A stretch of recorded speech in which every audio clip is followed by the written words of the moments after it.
Saúl Franco, buenos días. Queremos agradecerle en nombre de la coordinación de Alames y de todo el grupo de Alames que haya atendido esta invitación para nuestro curso de la medicina social. A ustedes, amigos y amigas que están tomando este curso, queremos motivarles a escuchar esta entrevista con el doctor Saúl Franco, una de las personas más relevantes en esta corriente de la medicina social y uno de los fundadores de la Asociación Latinoamericana de Medicina Social. Pues muchas gracias, Ana Lucía, y muchas gracias a la coordinación de Alames y a los promotores de este curso. Yo me siento muy satisfecho de tener la oportunidad de conversar con ustedes, las nuevas generaciones, todos los relevos que se están interesados en conocer con la mayor seriedad posible este amplio y rico campo de la medicina social a nivel mundial y concretamente en nuestra América Latina,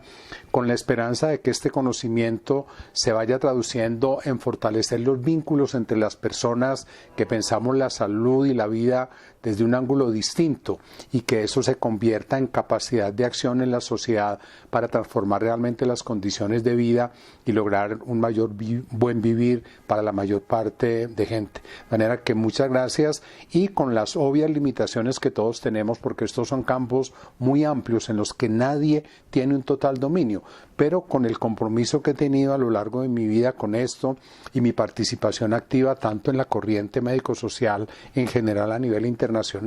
como al interior de Alames, poder aportar algunos elementos que contribuyan a ese conocimiento y a esa motivación para la acción. Bueno, Saúl, muchas gracias. Para comenzar, entonces, quisiera pedirle a usted que nos ayude a entender un poco cuál es el papel que juega la medicina social en América Latina y, de alguna manera, cuál ha sido como el recorrido histórico que esta corriente de pensamiento ha tenido en la región. Empecemos entonces por la primera pregunta. ¿Qué papel cumple y ha cumplido la medicina social en América Latina? Yo me arriesgaría a decir que fundamentalmente la corriente médico-social, no hablamos todavía de la asociación que es su concreción organizativa, la corriente de medicina social, en mi opinión, ha cumplido en América Latina 3 papeles fundamentales. El primero, ha servido para interrogar a las corrientes tradicionales tanto de la salud pública como de la medicina, como de la formación en salud, en todo el campo de la salud, como de los servicios y organización de sistemas de salud en los distintos países. Yo creo que la medicina social, este primer papel ha sido fundamental, ha sido como el punto de partida, porque es que se da por un hecho la educación médica tal como está, se da por un hecho la medicina, se da por un hecho la concepción de los sistemas de salud, y solo cuando surgen preguntas inteligentes que contrastan eso, que interrogan, bueno, y esto sí es así, y esto por qué, si debe seguir siendo así, si fue siempre así. Entonces, cuando hay una capacidad de interrogar, se empieza, digamos, a transformar la realidad, se empieza a transformar la situación. Este primer papel, entonces, yo creo que la medicina social lo ha cumplido y lo ha hecho bien. Yo recuerdo desde los comienzos en la década del 70, finales de los 70 en México, que estaba la Escuela de Salud Pública Convencional que se llamaba de Plateros y estaba la Escuela de Xochimilco donde surgía esta maestría en Medicina Social que tenía un papel tan importante, y esos dos polos, digamos, eran casi como la concreción física, material de dos miradas, dos enfoques, y desde aquí, desde Xochimilco, se interrogaba el saber y el hacer de esa salud pública. Creo que esa capacidad de interrogar, de cuestionar, de poner en tela de juicio las verdades establecidas en el campo, tanto, insisto, de la salud pública, como de la medicina, como de la formación en salud, como de los sistemas y servicios de salud, ha sido el primer papel de la medicina social y creo que lo ha hecho bien. Un segundo papel es no quedarse entonces en la interrogación, sino en formular una respuesta alternativa. Y creo que ha sido el segundo papel de la medicina social latinoamericana. No tenemos todavía un conjunto, un cuerpo de conocimiento lo suficientemente completo y sólido, pero sí tenemos ya muchos elementos para replantear la salud pública para formular otra manera de ver el bienestar, el bien vivir de la colectividad, las interacciones con la sociedad, con el ordenamiento cultural, económico y político. Ya tenemos elementos muy importantes, unos construidos por nosotros mismos y otros asimilados o traídos de otras regiones, y no solo de otras regiones, sino de otras épocas. Hay bases del pensamiento médico-social que ya son centenarios, son del siglo XIX, y esas cosas nos han servido mucho. Entonces, traer esos conocimientos y enriquecerlos con reflexiones o aportes de conocimientos regionales ha sido un segundo elemento fundamental de la medicina social. Empezar a construir no solo los cimientos, sino ya la estructura de una nueva manera de entender la vida, la salud y la vida y la salud en la sociedad. Y ese aporte teórico es el segundo aspecto que yo creo y el segundo papel que ha cumplido la medicina social latinoamericana. Y en tercer lugar, yo diría que este pensamiento médico-social ha servido como una convocatoria, como una especie de aglutinación y al mismo tiempo como una fuerza de movilización para tratar que esos interrogantes y esas propuestas de conocimiento distinto sobre los fenómenos que hemos dicho se convierta en fuerza de transformación social, bien sea al interior del ejercicio pedagógico de la enseñanza, en los campos de pregrado, de maestría, de doctorado, en el ejercicio de la misma práctica de la salud, en los servicios de salud y en general en todas las instituciones, digamos, relacionadas con la salud pública, inclusive en organismos internacionales hasta los cuales ha llegado la influencia, no demasiado fuerte, pero en alguna forma, de esta corriente médico-social. En síntesis, yo diría que para mí esos son los tres papeles que está cumpliendo la medicina social: interrogar al establecimiento médico-sanitario, formular un conjunto de propuestas alternativas en ese amplio campo de la salud y la vida en su relación con la sociedad, en su interacción y en su ordenamiento y en su estructura económico-política, y este tercero de convocar, de aproximar y de invitar a la acción por la transformación de la realidad social sociosanitaria. ¿Cómo pudiéramos ubicar como algunos momentos, algunos hitos que fueran como la referencia histórica de la medicina social? Sigamos con nuestro foco de la medicina social latinoamericana. Entonces yo diría que si fuéramos a hacer no es demasiado ambicioso pretender hacer en una presentación sintética toda la historia del pensamiento médico-social, pero yo diría que en primer lugar tuvimos aquí lo que podríamos llamar los pioneros del pensamiento médico-social, que fue la gente de distintas corrientes y de distintas trayectorias intelectuales que se interesaron por traer a América Latina ese pensamiento que había emergido en Europa, tanto en el campo propiamente de la medicina social, como fue toda el movimiento de 1848 en Alemania, en Francia, en Inglaterra, y la producción que hubo en ese tiempo, y insisto, no solo en la producción teórica, sino como el entusiasmo, esa fuerza viva, una especie de revolución sanitaria que se produjo en ese continente. Alguna gente se interesó por traer eso a América Latina, y no solamente, insisto, ese pensamiento, digamos, propiamente médico-social, sino una concepción distinta de la sociedad, el planteamiento marxista, por ejemplo. Y entonces ahí viene lo que yo llamaría esa fase en la cual algunos intelectuales, algunos latinoamericanos y otros europeos, sembraron, digamos, esa semilla de ese pensamiento, y sin pretender volver esto una cuestión de nombres y de figuras, pero creo que hay gente clave ahí. Yo creo que la venida de Michel Foucault a Brasil y después a algunos otros países latinoamericanos fue muy importante porque, digamos, sembró esa semilla de una manera distinta. El mismo Foucault se encargó de hacer una cierta historia de cómo había surgido la medicina social. Obviamente él se refería a la medicina social europea, y cuando estuvo él ya físicamente en nuestro continente, especialmente en Brasil, divulgó ese pensamiento. El otro caso que podríamos citar es el de Juan César García, que se preocupó por introducir en el campo del análisis de los problemas de salud y concretamente la educación médica una visión, digamos, estructuralista, con un fuerte componente económico en la visión de la sociedad, para reinterpretar fenómenos y problemas problemas como ese concreto que él trabajó tanto de la educación médica. Y a la sombra de ellos, algunas otras personas, tendríamos que hablar de la profesora María Isabel Rodríguez, de Miguel Márquez, de Alberto Vasco, etcétera, de los que hablaremos más adelante, pero hubo pues digamos como esa fase previa. Pero el momento, yo diría, fundacional de la medicina social latinoamericana, yo creo que en América Latina tiene una fecha o un año, que es 1975. Yo he venido sosteniendo que 1975 para la medicina social latinoamericana fue 1848 para la medicina social europea. ¿Y por qué? Porque fueron convergiendo una serie de hechos que no fueron programados, sino que se dieron. Concretamente, en ese año se produjeron algunas tesis que han marcado la corriente médico-social. Uno, el libro de Alberto Vasco. Alberto Vasco, un colombiano,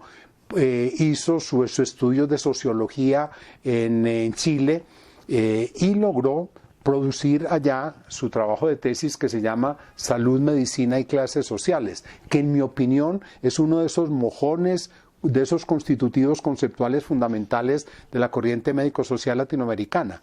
Pero curiosamente, Alberto se graduó en 1973 y en 1975 salió a la luz pública la primera versión de su tesis doctoral, que insisto, tenía de su tesis de maestría en sociología, que tuvo una importancia muy grande. En el mismo año se produjo, y este fue en Brasil, en la Universidad de Campinas, la tesis de Sergio Arouca, el dilema preventivista, que fue eso que estaba diciendo yo antes, un cuestionamiento de fondo al modelo preventivista, mostrar sus propias contradicciones y mirar cómo no tenía solución dentro de sí mismo, sino que había que buscar una solución más allá de su propio esquema. Y creo que este es otro libro, digamos, de los fundamentos de la medicina social latinoamericana. Por el mismo tiempo recuerdo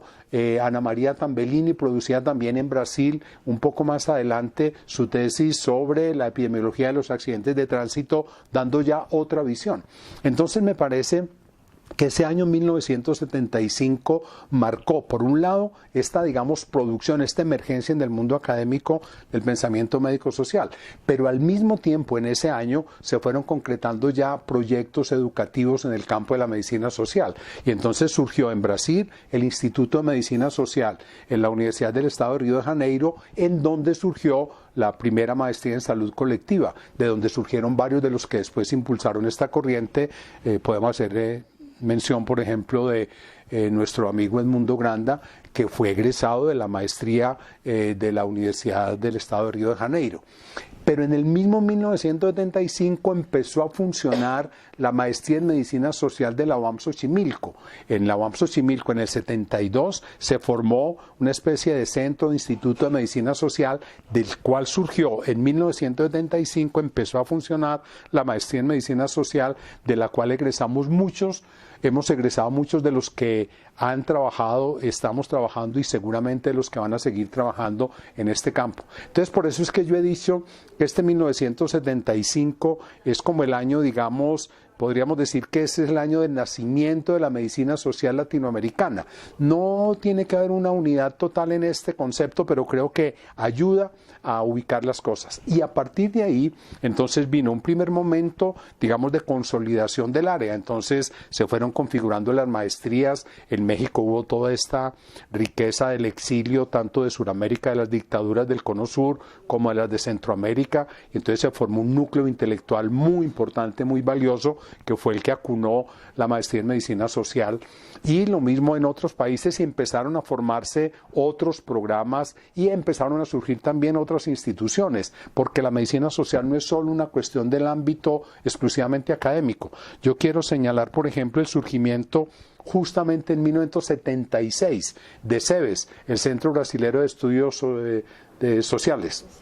No, y un poco después surgió Abrasco, que es la Asociación Brasilera de Salud Colectiva, que surge ya en 1980. Entonces, la emergencia de estas organizaciones e instituciones, un poco después surge también ya en la década del 80 el Centro de Estudios y Asesoría en Salud de Ecuador. O sea, se van generando una serie de espacios o puramente académicos o de interacción académico, gremial, profesional, etcétera, que le fueron dando presencia, amplitud a la medicina social. Me parece que después viene, después de esa fase de consolidación,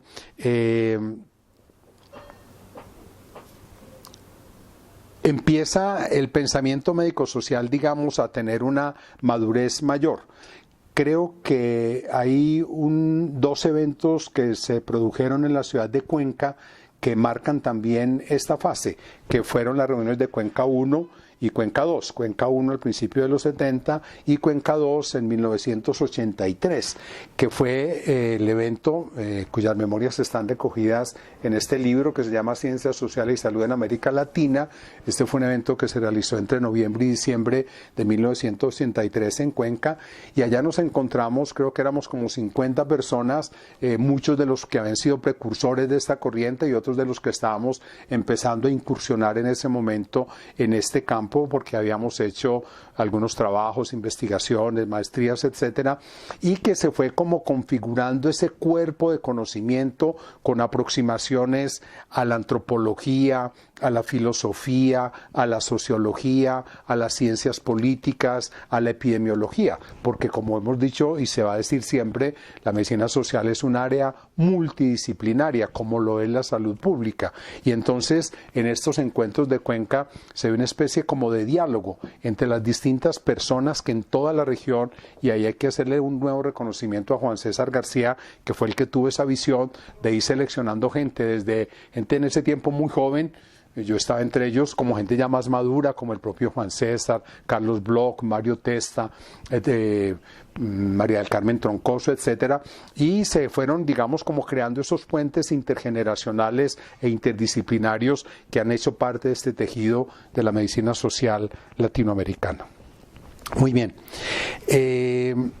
Ya a finales, después de la mitad de los 80, empezaron a surgir grupos de acción de la medicina social, ¿no? Acordemos que en la mitad del 80, en 1984, surge propiamente la Asociación Latinoamericana de Medicina Social, de lo cual hablaremos un poco más adelante, que no hay que confundir el pensamiento médico-social con la asociación. La asociación ha sido, como lo he dicho, el instrumento, el mecanismo de aproximación de esta corriente y de tratar de darle una cierta corporeidad y presencia y funcionamiento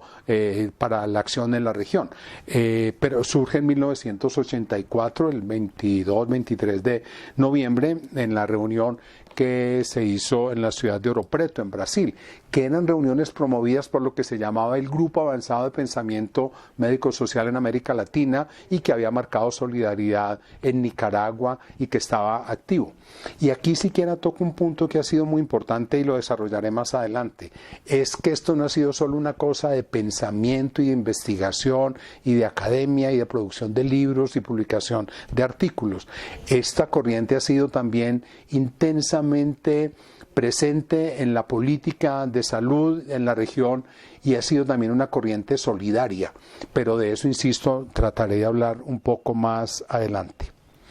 Y creo que con el auge del neoliberalismo a finales de los 80 y principios de los 90, creo que nos tocó asumir una actitud, digamos, no de recular, sino de enfrentar esa andanada neoliberal y de tomar casi que una actitud defensiva del papel del Estado, de los sistemas de salud, de predominio estatal, y creo que la década del 90 estuvo muy marcada por esa acción en contra de esa hegemonía neoliberal y de tratar de construir unos elementos contrahegemónicos en el pensamiento, pero también en las políticas en concreto. Recuerden que en Colombia, por ejemplo, está la ley 100 del 93, que fue un campanazo en toda la región y que obligó a que se tomaran posiciones y que hubiera una reacción importante. Y creo que después ha venido una fase de la que yo llamaría que es una fase como de expansión, en la que la medicina social se ha preocupado por una serie de temas por los que antes no se había interesado. Al principio la medicina social estuvo muy cargada del debate económico-político y estuvo muy cargada también del campo de la salud y el trabajo, que fue, digamos, uno de los caldos de cultivo del surgimiento de la medicina social en la región, y especialmente con mucho énfasis en el caso concreto de México, de Ecuador, etcétera. Después viene esto que estaba señalando de esta apertura a otros temas, a otros problemas, y entonces aparece el problema grande de la participación de la mujer y viene el movimiento feminista, y al interior de Alames se siente la importancia de trabajar en eso, y posiblemente la red más antigua dentro al interior de la corriente médico-social y de Alames es esta corriente y este grupo que ha defendido la presencia y la participación de la mujer, ¿no? Y otros temas, el tema de la violencia, por ejemplo, desde finales de los 80, mucha gente vio la importancia de eso como un problema de salud pública, y la apertura, insisto, al tema ambiental, por ejemplo, que ha ido penetrando cada vez más. Entonces me parece que a partir de la década del 80 viene esta apertura temática, viene este acercarse a otros temas, y es donde hoy estamos en esa, digamos, amplitud, tanto no solamente de la cuestión puramente teórico-conceptual, sino del acercamiento a este tipo de temáticas y problemas que interesan a la sociedad. Esto sería, digamos, algunos brochazos para perfilar lo que ha sido esta trayectoria que, como vemos, tiene ese componente del interés por el desarrollo teórico, del interés por el acercamiento a la comprensión de otros problemas de la realidad, y ese interés por construir mecanismos alternativos de superación de las realidades y de construcción de mejores condiciones. Gracias. Aunque ya de alguna manera usted lo ha anunciado, ¿cuáles son como los lugares o las instituciones donde más, podríamos decir, se ha pronunciado, se ha evidenciado este pensamiento de la medicina social latinoamericana? Correcto. Como muy bien lo dice Ana Lucía, creo que ya he insinuado, pero lo podría sintetizar, yo diría, como en 3 grandes espacios. En primer lugar, en el espacio académico, en los núcleos académicos. Y entonces ahí viene el trabajo a nivel de maestrías, el trabajo a nivel de los pregrados en formación, y un campo muy importante que hemos desarrollado en cierta forma, que fue posterior, fue el desarrollo de doctorados, tanto doctorados, apoyar otros doctorados o abrir doctorados propiamente en el campo, bien sea de medicina social, de salud pública, de salud colectiva, de ciencias sociales y salud, que son, digamos, los distintos nombres con los que nos identificamos o con los cuales trabajamos cercanamente. Y yo creo que esos ámbitos universitarios, pero no solo universitarios, esos ámbitos académicos de discusión teórica han sido, digamos, uno de los nichos fundamentales en los cuales se ha desarrollado la medicina social. Pero en segundo lugar, la medicina social se ha desarrollado también en instituciones y servicios de salud. Realmente mucha de la gente que cree en este pensamiento, que se ha acercado al pensamiento médico-social, ha sido gente que trabaja directamente o en los servicios o en instituciones de salud, secretarías de salud, ministerios de salud, organismos nacionales e internacionales, ONGs que trabajan en el área de la salud. O sea, un segundo campo ha sido este espacio de las instituciones y de los servicios de salud. Y el tercer espacio, el tercer nicho de crecimiento y desarrollo de la medicina social latinoamericana ha sido el campo de las organizaciones y los movimientos sociales. Y los movimientos sociales, y muchas veces con raigambre o con intenciones o articulaciones políticas muy importantes. Entonces yo creo que aquí el Movimiento por la Salud de los Pueblos y grupos como actualmente el grupo Salvador Allende, el Movimiento Nacional por la Salud aquí en Colombia, o sea, ha habido médicos del mundo, etcétera, hay una serie de organizaciones dentro de las cuales se ha desarrollado este pensamiento, o dentro de las cuales personas que han estado en esta corriente han tenido una participación y una presencia importante. Yo identificaría como esos 3 núcleos: los núcleos académicos, los núcleos de instituciones y servicios de salud, y este espacio de las organizaciones y movimientos sociales, movimientos de trabajadores, movimientos de mujeres, movimientos de los propios trabajadores de la salud, etcétera, que han sido como los nichos en los cuales se ha desarrollado y en alguna forma, podríamos decir, se ha tratado de encarnar, para usar esa palabra, el pensamiento médico-social en la región. Okay. ¿Y cómo se...? Sí. Cuando estaba preparando esta conversación y este intercambio con ustedes, Yo pensaba que en la medicina social ha habido como un doble tipo o dos tipos de relación con el pensamiento, con la salud pública y con otro tipo de pensamiento, de visión de la salud. En primer lugar, ha habido una relación de confrontación. Y esto es bueno, yo creo que no hay que tenerle temor a la confrontación. La medicina social confrontó y sigue confrontando a otras corrientes, digamos, de la salud pública convencional. Y ahora yo lo veo no solamente en el campo de la salud pública, en los debates éticos que se están dando en este momento con mucha importancia en el campo de la salud. Desde la medicina social cuestionamos los planteamientos convencionales o los planteamientos, digamos, vamos a decirlo así, de moda. En el campo del derecho a la salud, que es otro campo en el que yo creo que la medicina social latinoamericana ha hecho aportes muy importantes. Desde ese campo de los derechos nosotros hemos confrontado a todo el sistema mercantil de prestación de servicios de salud, y no solo de prestación de servicios, sino de concepción misma de la salud y del papel del Estado en la sociedad y del papel del individuo en la sociedad. Entonces, la medicina social, frente a otras visiones de la ética, de la salud pública, de la medicina en general, de las distintas profesiones del campo de la salud, ha tenido un campo de confrontación, y todavía esa confrontación sigue viva y es importante que siga. Lo que pasa es que no nos podemos quedar en la confrontación, y además la confrontación tiene que ser no solamente, como lo dije al principio, el interrogatorio, la interrogación, el cuestionamiento de lo dicho, de lo sabido, de lo establecido, sino el planteamiento de alternativa, que es en parte lo que la medicina social ha tratado de hacer. Pero al mismo tiempo, no solamente ha habido confrontación,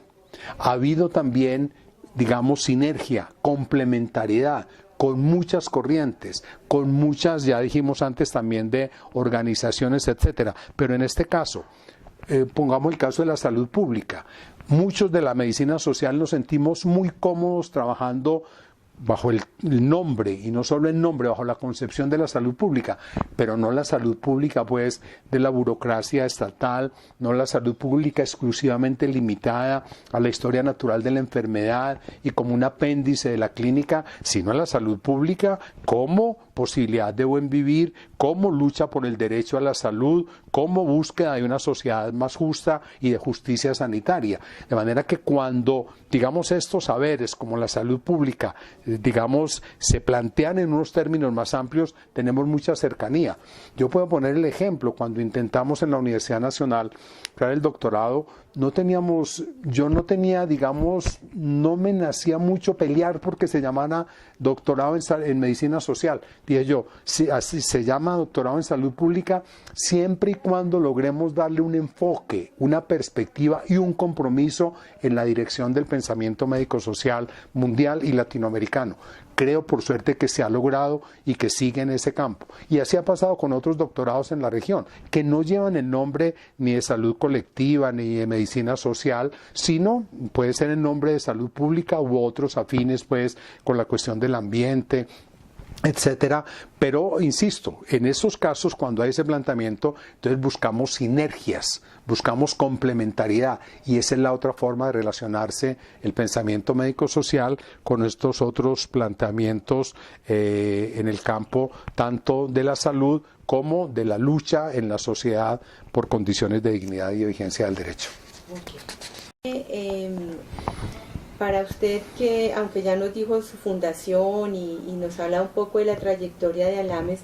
¿qué es Alames y cuáles son como sus retos, las perspectivas que pudiéramos ubicar en este contexto y en este momento? ¿Qué es lo que requiere la región desde Alames? Pues yo diría que en la realidad lo que siempre quisimos y quisieron los que ayudaron digamos, a fundar Alames, aunque no les tocó, como el caso de Juan César. Juan César murió en junio del 84 y Alames la fundamos en noviembre del 84. Pongo ese ejemplo, ¿no? Lo que siempre se quiso